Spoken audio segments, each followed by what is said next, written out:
God bless you all. कैसे है सबके सब? मस्त मजे में ना? चलो गुड, ऐसे ही होना चाहिए, सब मजे में। अब हम लोग केमिस्ट्री का पार्ट 6 आज डिस्कस करेंगे, जिसमें हम लोग केमिकल इक्वेशंस की कुछ लिमिटेशंस डिस्कस करेंगे। सबसे पहले तो there are few limitations of the chemical equations which I have jotted down in very short on the board. So try listening to me and note it down in your notebooks.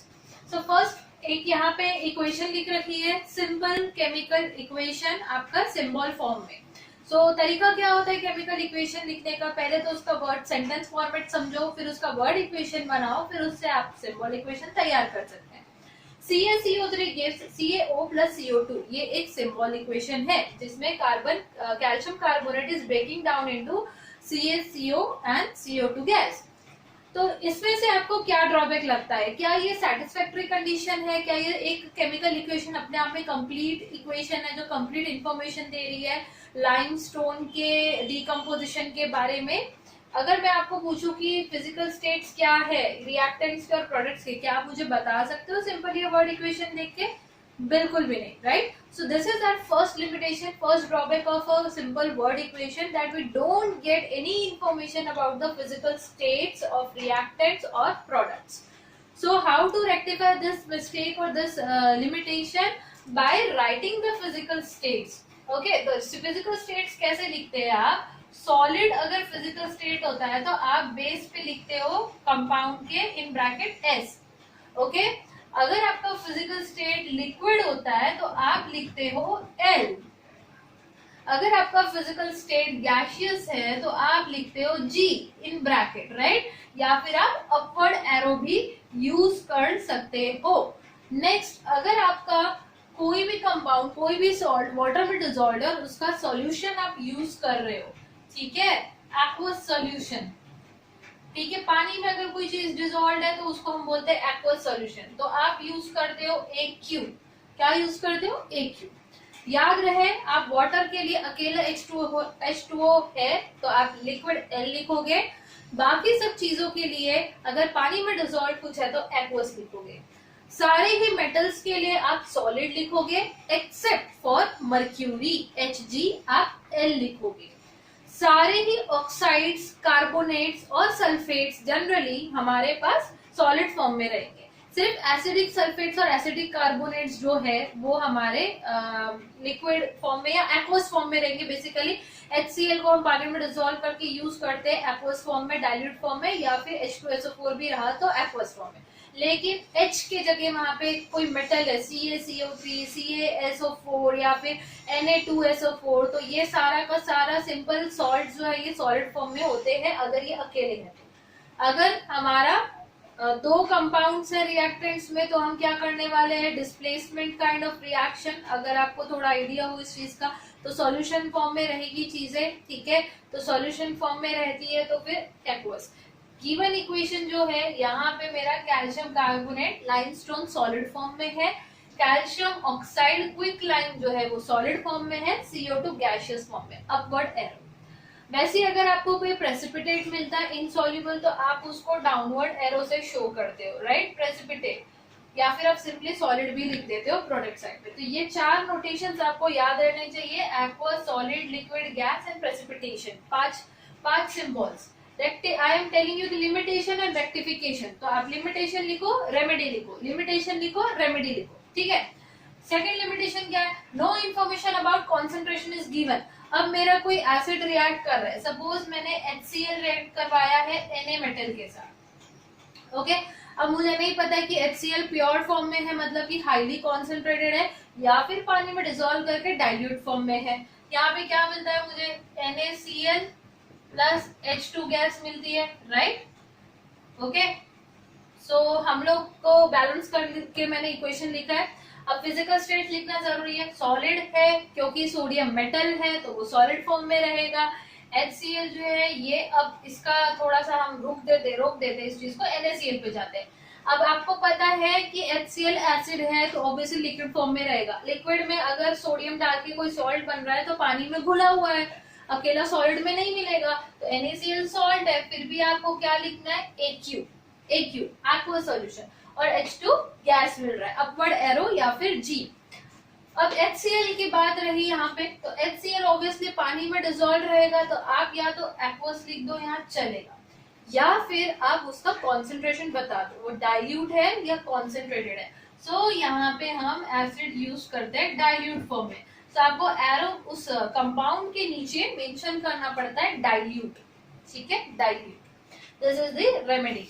Problem क्या था, no information about the concentration of the acids और the liquid aqueous compounds is given, so we have to remedy क्या, we have to mention below them whether they are dilute or concentrated.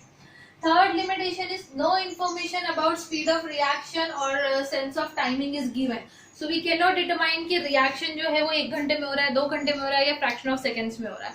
तो ये इसमें कोई remedy है ही नहीं, हम लोग नहीं बता सकते हैं। रिएक्शंस जो है ये डिपेंड करते हैं उनके एटमॉस्फेरिक और फिजिकल कंडीशंस पे, उनकी स्पीड डिपेंड करती है। तो जैसे ही आपका कंडीशन चेंज होगा, सेट ऑफ कंडीशंस, आपका रिएक्शन का स्पीड बदल जाएगा। So we are still not able to find any remedy over this. Fourth point, no information about the favorable conditions required is given. So no information about the favorable conditions required is given. Favorable conditions कौन सी होती है आपकी, जैसे कि temperature क्या लगने वाला है किसी भी रिएक्शन के लिए, राइट, आपका प्रेशर कितना लगने वाला है, एटमॉस्फेरिक प्रेशर, कौन से प्रेशर पे वो रिएक्शन होगा, आपको कैटलिस्ट कौन सा यूज होने वाला है उस पर्टिकुलर रिएक्शन के लिए। ये सारी चीजें मैंने सिंपल, अगर ये रिएक्शन लिखा है तो मुझे यहाँ पे पता नहीं चल रही है ना। तो अगर हमको ये पता करना है तो एक सिंपल रेमेडी है, ये बाय डिफॉल्ट पता नहीं चलती है तो हमें बताना पड़ता है externally by mentioning these values above what arrow, जो बीच का एरो होता है उसके ऊपर। For example N2 plus 3H2, ठीक है, gives NH3 twice NH3, this is ammonia, twice NH3 है अमोनिया, ठीक है। तो ये इस प्रोसेस को हेबर्स प्रोसेस भी बोलते हैं। अगर कुछ स्टूडेंट्स को याद हो, ये आप लोग ऑलरेडी पढ़ चुके हो 8th में, ठीक है, Haber's process by the name of the scientist. तो जो साइंटिस्ट थे हेबर सर ने अमोनिया बनाने का प्रोसीजर डिस्कवर किया था, तो उन्हीं के नाम के अकॉर्डिंग हेबर्स प्रोसेस। सो हेबर्स प्रोसेस करने के लिए वी रिक्वायर फेरस, आयरन और मोलिब्डेनम, ये दोनों में से कोई एक एलिमेंट कैटलिस्ट के समान हमें चाहिए। This reaction occurs eight 500 degree Celsius temperature, ठीक है। तो ये कैटलिस्ट हो गया, ये टेम्परेचर हो गया। एटमॉस्फेरिक प्रेशर होता है 200 atm। So atmospheric pressure, 1 atmospheric pressure 1.04 into 10 to the power 5 pascal। तो उसके अलावा और एट 780 mm of Hg, तो हमें 200 atm यहाँ पे रिक्वायर्ड होता है atmospheric pressure. So these are the set of conditions which we need to mention. तो पहला ड्रॉबैक, ये गैस मुझे लिखना पड़ेगा, ये गैस, ठीक है, डन, सारी चीजें लिख दीजिए। CaCO3 gives CaO plus CO2, इसमें भी आपको एरो के ऊपर हीट लिखना जरूरी था क्योंकि वहां पे हीट दी जा रही थी, टेम्परेचर दिया जा रहा था, हमें बताना पड़ेगा। Next drawback, no information regarding gaining और losing of energy is given. कोई भी आपको इन्फॉर्मेशन इस रिएक्शन में नहीं मिल रही है कि रिएक्शन में एनर्जी गेन हो रहा है कंपाउंड्स के थ्रू या रिलीज हो रहा है। This 500 degree Celsius is temperature which is given to carry out this reaction। और ये टेम्परेचर पे ये रिएक्ट कर रहे हैं या हीट एब्जॉर्ब कर रहे हैं, ये हमें नहीं पता चल रहा है। तो ये हम कैसे बताते हैं, रेमेडी क्या है, we denote the absorption or release of energy by using the plus or minus sign at the reactant side। अगर हम प्रोडक्ट साइड के ऊपर में यहाँ पे प्लस लिख के कुछ एनर्जी का अमाउंट लिख देते हैं, ओके, तो वो हमारा जो है वो बन जाता है रिलीज ऑफ एनर्जी। तो ये जो रिएक्शन है हेबर्स प्रोसेस, इसमें यहाँ पे 43400 कैलोरी जो है इतना हीट रिलीज होता है। So heat release is shown by plus sign, ठीक है।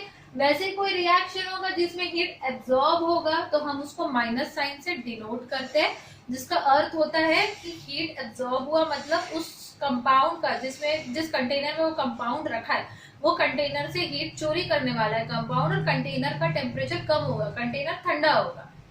इस केस में क्या होगा, जब हीट रिलीज हो रही है कंटेनर गर्म होगा, okay. So let's see one example.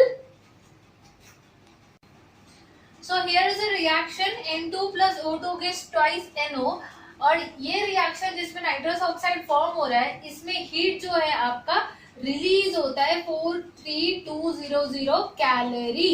Okay okay, so I am mistaken, यहाँ पे आपका 22 आएगा, 22400 कैलोरी रिलीज हो रहा है, और यहाँ पे 24200 कैलोरी सॉरी यहाँ एब्जॉर्ब हो रहा है और यहाँ रिलीज हो रहा है.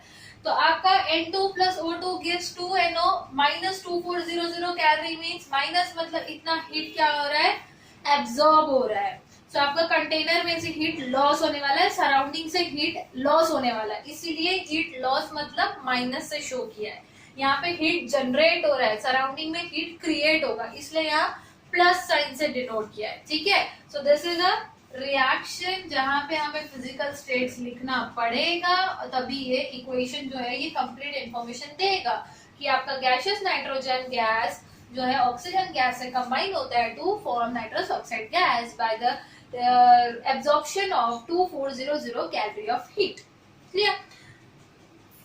6th point, no information about reversibility of reaction is given. So whether the reaction is reversible or not, इसके बारे में कोई information नहीं दिया होता है. For example, this reaction is not reversible, तो इसका एरो एक ही डायरेक्शन में है, लेकिन Haber's process is reversible.